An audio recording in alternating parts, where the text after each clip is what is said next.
Programang ito ay rated SPG. Striktong patnubay at gabay ng magulang ang kailangan. Maaaring may masiselang tema, lengguwahe, karahasan, sexual, horror o droga na hindi angkop sa mga bata.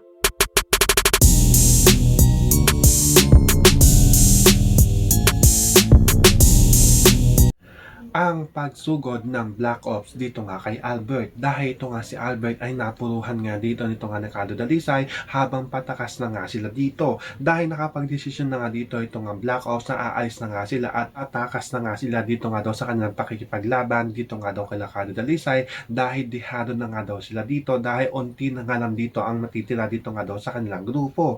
Dahil napabaksak na nga dito halos lahat ito nga daw ni Ricardo Dalisay at ito nga daw ni Ramona na daw kanilang mga kasamahan. Kaya dihado na nga daw sila dito kung ipagpapatuloy pa nga daw nila dito ang kanilang pagsugod at pagpaslang dito nga daw kay Ricardo Dalisay. Kaya sa kanilang pagtakas ay hindi naman sila dito tatantanan ito nga ni Ricardo at ito nga ni Ramona. Kaya naabutan pa nga niya dito ito nga si Albert. At natamaan nga dito ito nga si Albert at yun nga ang naging dahilan kung bakit naghina nga dito ito nga kanilang grupo at tuloy na nga din silang makakatakas dito. Kaya nga ito nga Black Ops ay agad-agad nga nilang sinugod sa ospital ito nga si Albert dahil nagdidelikado nga dito ito nga si Albert dahil baka ito na nga daw ang katapusan nito nga ni Albert kung hindi pa nga daw nila ito dadalhin dito nga daw sa ospital dahil maraming dugo na nga daw ang nawala dito. So pakakaabangan nga natin dito ang pagsugod nga dito nga kay Albert sa ospital. Yan ang ating mga pakakatutukan at pakakaabangan dito nga lang sa FPJ San Provinciano.